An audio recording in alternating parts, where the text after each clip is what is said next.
glad to have you here, and we're especially glad to have Maddie tonight talking about Rocky Mountain Spotted Fever. And I almost feel like we should raise hands and see if anybody knows anybody that's had it. I think we can give credit already for that. So, would just like, as you've already noticed, I have fantastic curators this year, and Maddie, I want to give a special shout out to because she was one of the first on the scene when we got ready to open this year. So she arrived, I think, with the group on the first day, and I'm sure she was terrified because we had an awful lot of work to do, and it was kind of a scary, dead-looking place when we're not open. So she survived and stayed, and I hate to admit that this is her last week here, and she's headed off back to school. So I'm sure she'll tell you a little bit about that, I hope, anyways. But and then on your seats was our keynotes for next month, August. We're already, I can't believe August is this week as well. So we've got our next big promotion coming up is College Days. It's going to be a fun one. We've partnered with New Belgium Brewery again, and so they're going to be bringing some stuff up. So it's going to be a fun weekend as well. So without further ado, Maddie, take it away. All right. Thank you, everyone, for coming out. As she said, I am Maddie Anderson, and I am a history major from Michigan. I go to a tiny school called Aquinas in Grand Rapids. And today I'll be talking about the history of Rocky Mountain Spotted Fever. So before I get started, I do want to say happy birthday to my mom. Yesterday was her birthday, and she turned an undisclosed age. I got permission to use this photo from her Facebook, but I'm bummed I can't be with her today, but I just thought I'd make a little shout out. So back to my talk. So I was struggling to think of a topic that both interests me and kind of relates to Colorado. So I love to learn about the history of science and medicine. So I was searching for like a medical discovery or disease or something along those lines that was based around Colorado. And lo and behold, I found out about Rocky Mountain Spotted Fever, which seemed like it would fit pretty well because, Rocky Mountains. But turns out it very, very rarely happens in Colorado or even the Rocky Mountains anymore, which is good for us, but it kind of defeated my goal. So, but at its height, it was most prominent in Montana and Idaho. Now it has settled around the southeastern portion of the U.S. Oklahoma and North Carolina are the places of highest incidence, responsible for about a third of recorded cases these days. And the fever occurs mostly in the summer because that is when ticks come out of hibernation. 90% of cases are reported between April and September. So, the Rocky Mountain Spotted Fever is a bacterial infection, and the bacteria itself is called Rickettsia rickettsii, and it is carried by the Dermacentor andersoni, or the Rocky Mountain wood tick. It is also carried by the American dog tick more often out east. And only about 1% to 2% of ticks are infected with this fever, so even if you are out there, you really don't need to worry too much. And humans are considered accidental hosts in the natural life cycle of the bacteria. So it's mostly just supposed to live out its life in the ticks, and the only way it gets spread is when a tick bites a human or another large mammal. So the ticks are both the vector and the host. So they have the infection in their body as well as transmit it to others. And they can either obtain the bacteria transovarially, so either from mother tick to baby tick, or by feeding on an already infected animal.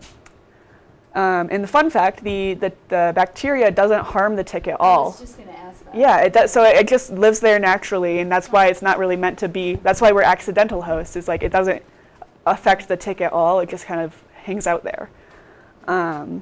So the symptoms of Rocky Mountain Spotted Fever are obviously a fever. The fever is found in about 99% of cases and is often over 103 degrees, peaking at about 106 degrees in the frontiers time. Nausea, some vomiting, muscle aches and pains, and then most importantly, there is the rash, which is where the spotted part comes in. So the rash is kind of interesting for rashes. I mean, they're gross, but so it starts on the hands and feet instead of the arms and legs. So it starts on the very periphery of the human body before moving inwards, and it often, but not always, spares the face. So you still get your money maker if you get this, which is kind of also very odd for a rash that it spares the face, and they don't really know why it does that. It just one of those things. So the biggest issue with Rocky Mountain spotted fever is that it can lead to some pretty serious complications if you come out the other end. But in the American frontier days, it often led to death, which would occur on the 6th to 14th day after infection. So it's pretty speedy. It goes through the body. So where it was first observed? Montana and Idaho. So in the Bitterroot Valley of Montana was where it was most prevalent in the mid-1800s.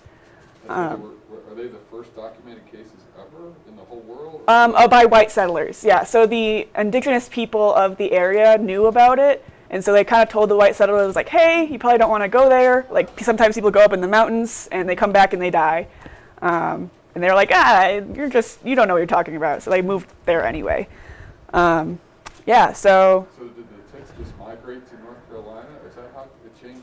I think it's carried in both the Rocky Mountain wood tick, which is native to this area, as well as the American dog tick, which is native to the more eastern portions, southeastern portions. So I think it probably during the I don't know for sure, but I'm assuming that during the testing, like the widespread testing, an infected animal made it across the country, and it started to infect these other ticks further east. But I have no proof of that. That's just an assumption, but there was a lot of animals going back and forth between there, especially when they were trying to understand the illness. It's not like the tick walked all the No, it's not like the tick walked a few thousand miles. Put a backpack on. Yeah, decided it needed a new life. Nah. Yeah, so Rocky Mountain spotted fever was first documented back in the 1850s, and it went by several names, including black measles or blue fever. Because of the rash, it is made up of tiny broken blood vessels that look like pockmarks, similar to measles, but they're very, very dark. So it was one of the most feared diseases among the settlers of Montana and Idaho because no one really understood how they got it. They knew that sometimes if they went up in the mountains, they could get sick and die. And so this misunderstanding led to some odd theories about how the spotted fever came about. One of the most popular theories was that if you drank melted snow or freshet water from the mountains, you'd just catch it. Other theories included bad air, or miasma theory, decaying pine needles and sawdust that would give off, odors or vapors that would get you sick. And because no one really understood it, this led way for a lot of strange con artist people who called themselves doctors to come and sell their wares and services. So these doctors would offer to test your snow runoff, and they would tell you whether it was safe to drink or not, but this wasn't real. They kind of would just, take a sample and go back to their little wagon and put some dyes and stuff in it and be like, oh yeah, this is good, you can drink this. Or they'd be like, don't do it, don't drink this. They had no real science behind it. So if someone had the fever, these fake doctors would sell snake oil medicines, stuff like snake venom, like a milligram of snake venom diluted down into a bunch of water or oil. Strychnine, which is now used as rat poison, was also a common medicine. And there's also a very popular patent medicine back in the day called Dover's powder, which was just a compressed tablet of ipecac, opium, and morphine. So obviously these would make you feel really great, but they really weren't helping you while you were suffering. Actually most people back in the frontiers day out in Montana, they were out in the middle of the mountains. They couldn't afford these medicines, so they were essentially told to just drink some whiskey and take a bath, and just kind of wait it out. And it was really scary for them because I think in 1897, I think, so it wasn't super common. So only 20 people got it, but of those 20 people, 19 died. So it was a very high mortality rate. So yeah, as I said, Montana was suffering the most from Rocky Mountain spotted fever. And after it achieved statehood in 1889, they set up a board of health specifically for this fever. They wanted doctors to come sell their medicines, try to find cures, vaccines, anything to understand this fever and to get it out of the mountains. So eventually, with enough advertising back east, they brought in a bunch of doctors, and so they got a stipend. And the first one of real renown, it was Howard Taylor Ricketts. So with a budget of $2,000 a year, he went to work. So Howard Taylor Ricketts, this is who the Rickettsia bacteria is named after. It's in both of the names. He didn't name it, it was just named after him. But so doctors had started to have the idea that ticks were responsible for the fever after finding a tick during an autopsy of someone who had passed away from Rocky Mountain spotted fever.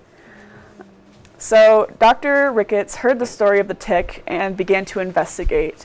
So he was the one to confirm that the fever was caused by ticks, and he named the organism the Dermacentor andersoni, the Rocky Mountain wood tick.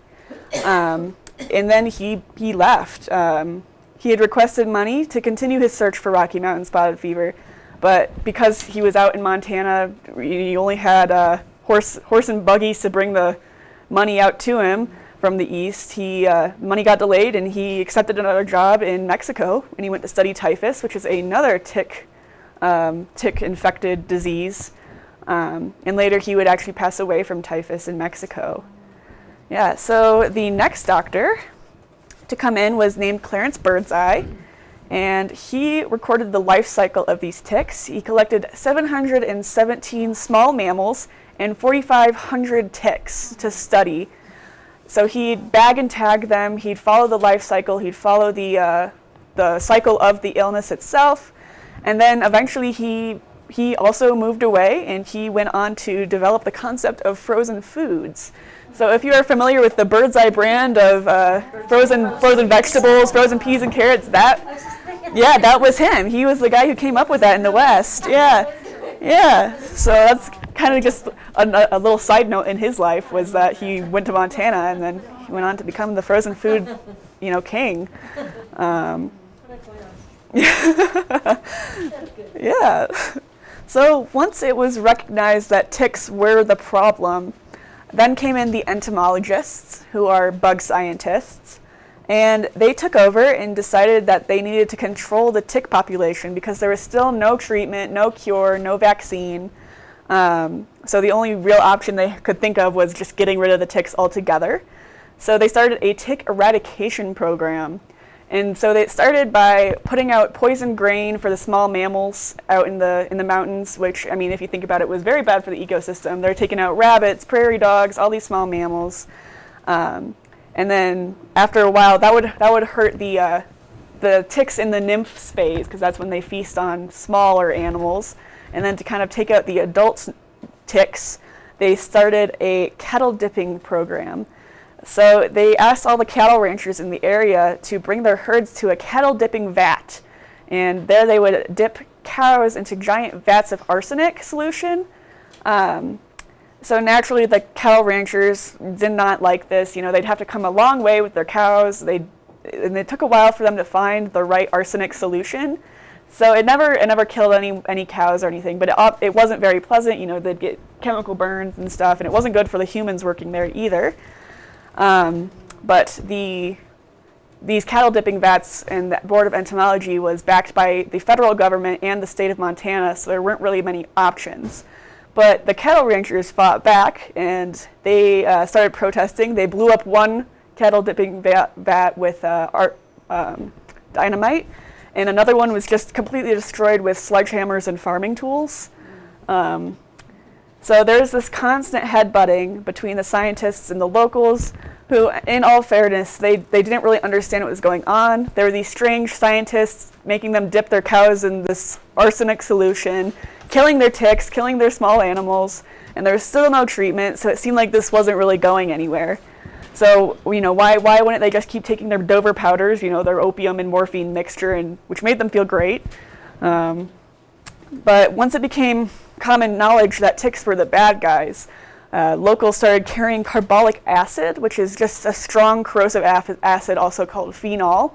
And if they found a tick on themselves, they'd just, remove the tick and pour carbolic acid into the wound, thinking that would help it or help stop the illness. And I mean, it didn't. That was not scientifically based, but yeah. So, I mean, this is just kind of an example of how often, like how many ticks there were in the Bitterroot Valley of Montana. Like you walk in the mountains and you're going to be covered in ticks. What year was this dipping being done? Late 1800s? Yeah, so this was around 1890s, after Montana became a state and they got funded to do these vats. So the Birdseye guy Mm-hmm. who had all those records, did he figure out what percentage of the ticks actually, About had one, this? yeah. So he was the one who found out that about 1 to 2% of the ticks 1 to 2 of that of that tick, part of in that area, yeah. Which I mean doesn't seem like a lot, but when there's that many ticks around, it's dangerous, Was there there was a certain amount of time that the tick had to have its claws in you and So- transfer its venom, or is there just, obviously if it just touches you, it's not going to... So it's different than Lyme's disease. So you really just need to get bitten, and the bacteria will go through the salivary glands into you. So it's not like Lyme's disease where it has to be on you for a while.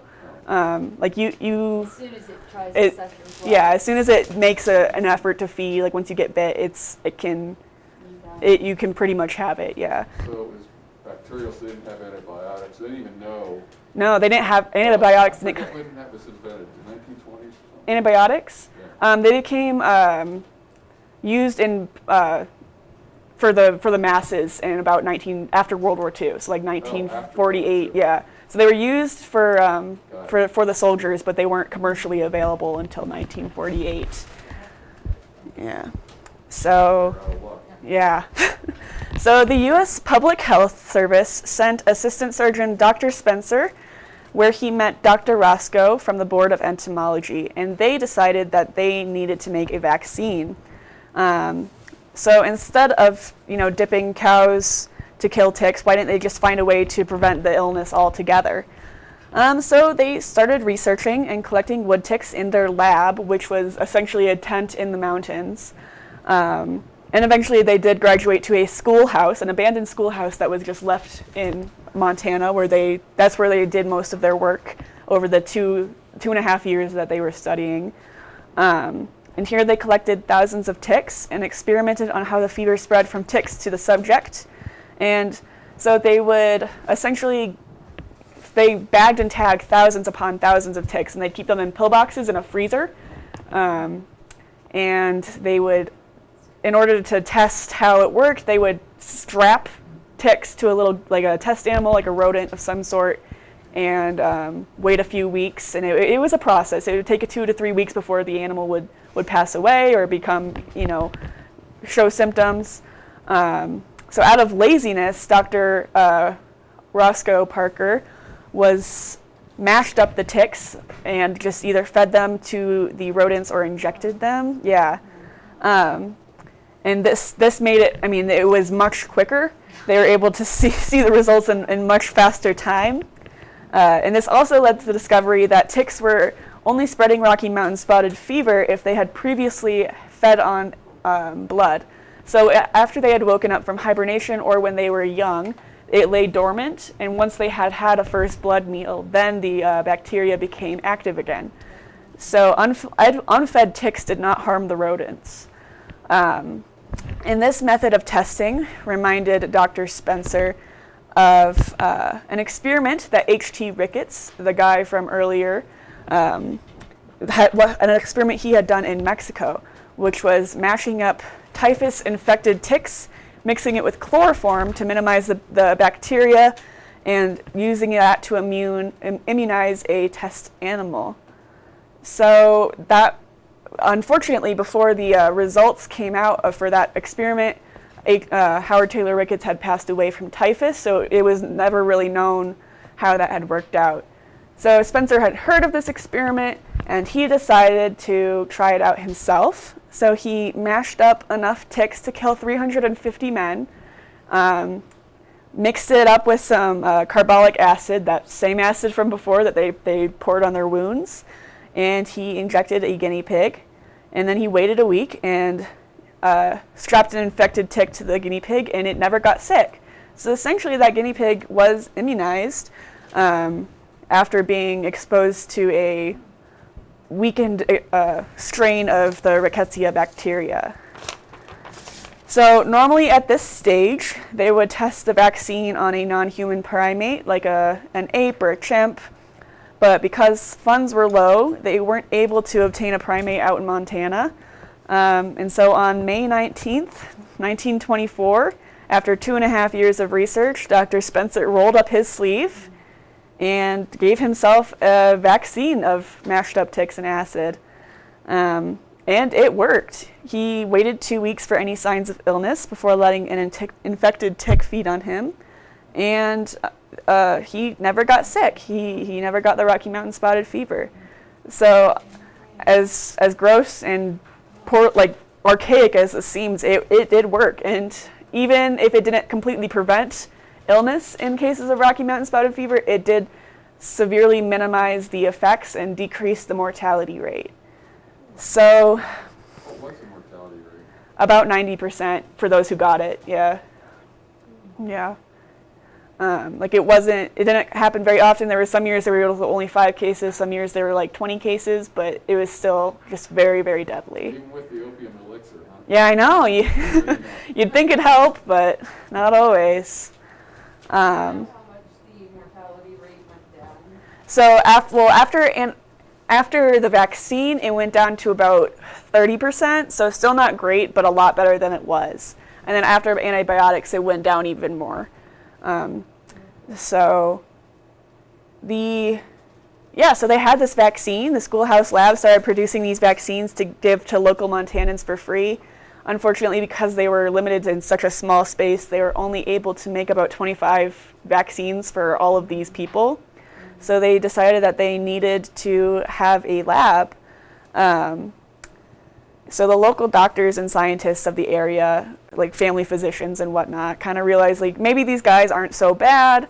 They're outsiders, but he's tested it on himself, so he can't be all that bad. So the next step was to create these vaccines on a wider scale, so it could be used in Idaho and Montana for on a larger scale. So the Board of Entomology asked for funding to build a lab from the federal government, and that was granted in 1927. So it was great. They had the money, they had the vaccine, and they were about to build a lab, except there was still a lot of local people who were terrified of this, especially when there were reports that some of those lab workers had passed away.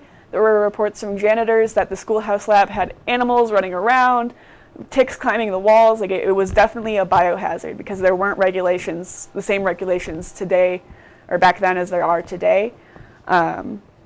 So the locals started a coalition, and they said, we don't want your lab, we don't want your bugs, and we don't want any of this in our town. So take your weird ideas somewhere else, go to further up the valley somewhere else. And there's this huge lawsuit. So basically the locals and the cattle ranchers fought against the entomologists and the scientists. And eventually the judge did decide, yeah, this lab was a total biohazard, but it's necessary because this is a bad fever, people are dying a lot, and we need to build this lab. But as a kind of compromise, they had to build a moat around the lab. This was based on the theory that ticks can't swim, which is sort of true. They can't swim, but they can't really drown either. They just kind of float around until they find land. So yeah. Were the ticks killing the cattle, or was that a problem for the farmers? Were they losing cattle to the fever? They lost a lot of small mammals. The cattle, they died on a lesser scale. They did get infected, but it wasn't to the extent as humans. They're so big. They are so big. So they'd show mild symptoms, but most of the time they didn't necessarily pass away. So they're kind of like, why are we dipping these cattle? Yeah. If only a couple of my cows are going to pass away, So they weren't worried about immunizing their cattle? No, It wasn't a problem? No. yeah, so they had this lab with the moat.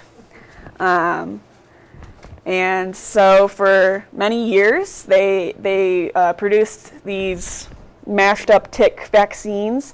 So this is a line at a Montana clinic where they gave out free vaccines. You had to get vaccinated each spring. It wasn't a lifelong vaccine. You had to get it done over again. It was painful and it wasn't always effective. As I said, you could still get sick. You're less likely to die, but it's still unpleasant to get fevers and rashes and whatnot. So and here is a vaccination field wagon where they'd bring vaccines out to people out further into the countryside. Yeah, so this lab became the Rocky Mountain Laboratory, which I know they had. So instead of using a hand-done mortar and pestle, they had this like motorized mortar and pestle to grind up these ticks. Just sort of ridiculous. I know. So They don't smash very easily either. no, they had to use like a real mortar and pestle and go at it. So yeah, so this later became Rocky Mountain Laboratories, which still exists today. And it was a pretty big deal. It was eventually absorbed into the National Institute of Health and is now part of the National Institute of Allergy and Infectious Diseases. And it pumped out all kinds of vaccines, especially related to tick diseases, including tularemia, typhus, and tick paralysis, and Q fever. So they did all sorts of research into tick-related diseases here at this lab. And they pumped out all kinds of vaccines during World War II. So in the late 1930s, Dr. H.R. Cox learned how to cultivate Rickettsia rickettsii in egg yolks. And by 1940, the original vaccine made of mashed up ticks, which would be made with this here machine, was replaced with a formaldehyde inactivated Rickettsia bacterium from egg yolks. So this obviously was less painful, not as gross. But after World War II, the widespread availability of antibiotics put an end to the use of the Rickettsia vaccine altogether. This was a superior form of treatment compared to the painful Rickettsia vaccine that had questionable results. Antibiotic called doxycycline and tetracycline are very, very effective against Rocky Mountain spotted fever. So I have a short video clip from 1968 about the history of Rocky Mountain spotted fever. Oh. From the National Library of Medical History. And that's not where I want it. It's gonna start. We're not gonna watch the whole thing. I cut out the bits with like gross animals and, all right. Here we go. By 1940, additional facilities made it possible to accommodate more scientists, and pauses of research to include other diseases in nature communicable to man.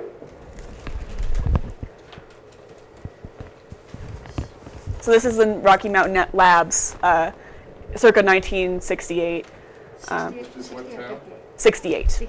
What city is this? It's in the Bitterroot Valley of Montana. The diseases studied by them are noted in the top line of each experimental animal card.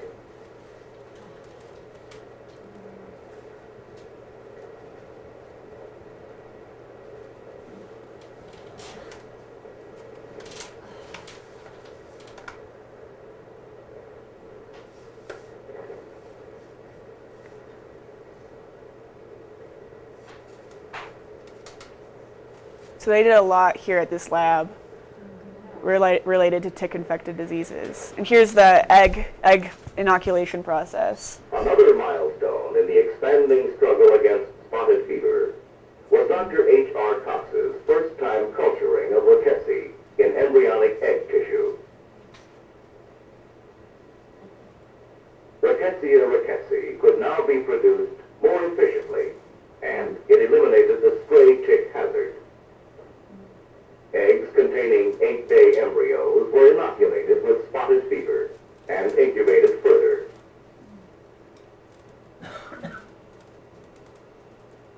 Easter eggs to me. Highly insected yolk sacs were harvested from mechanically opened eggs.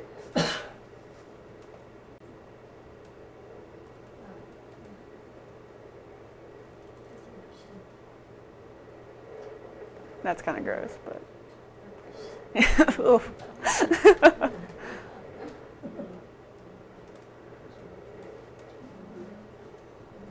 Yolk sacs were blended, and a phenol formalin solution was added to kill and preserve the Ricketts.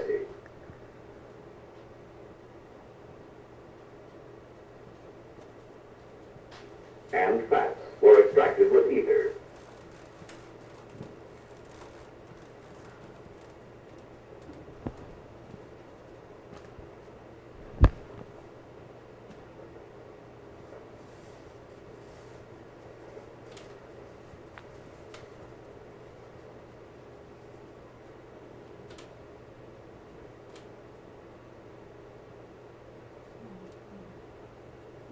By now, field information on ticks from across the nation was needed to complete epidemiological data on the various tick-borne diseases.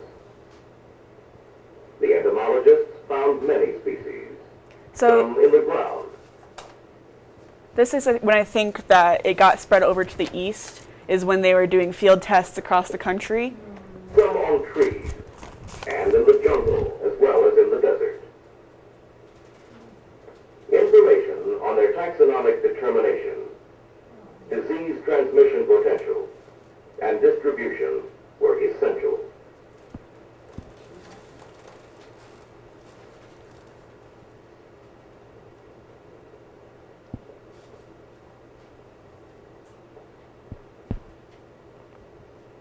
Three species were found to infect man: the wood tick,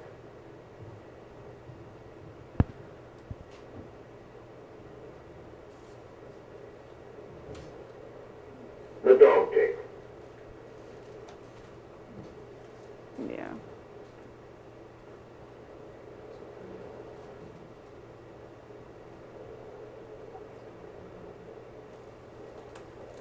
and the lone star tick.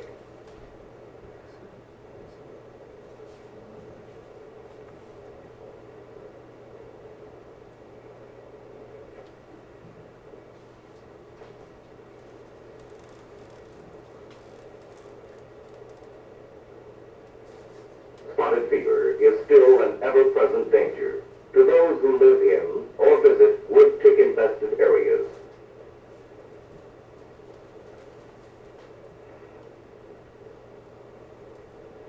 These are typical exposures to the wood tick.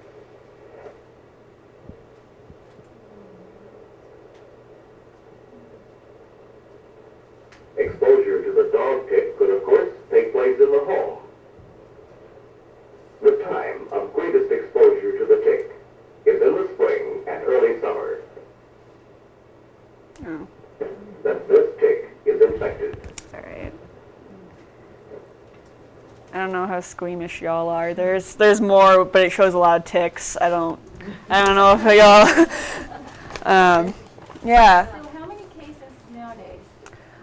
It's very rare. I can't remember off the top of my head, but I want to say 1 to 2 cases a year, with a less than 4% mortality rate due to antibiotics. And the only reason it is at 4%, which is relatively high, is because of late diagnosis. Because it is so rare, doctors don't always think to look for it. And the symptoms are kind of all Right, it could be symptoms yeah. of flu. Flu, or syphilis, measles. It's just like aches and pains and rash. And fever. And fever, yeah, which are very common symptoms. Yeah. So. Yeah, it's the reason we don't hear too much about Rocky Mountain spotted fever today is because of the use of antibiotics, which became commercialized in 1948, and it has held off major outbreaks ever since. And the mortality rate went from over 30% with the vaccine to less than 4% due to late diagnosis. So I think I ran a little shorter than I thought I would, but that is all I have. But if you have any questions, please let me know. Very nice, good job. Yeah, sorry that I was.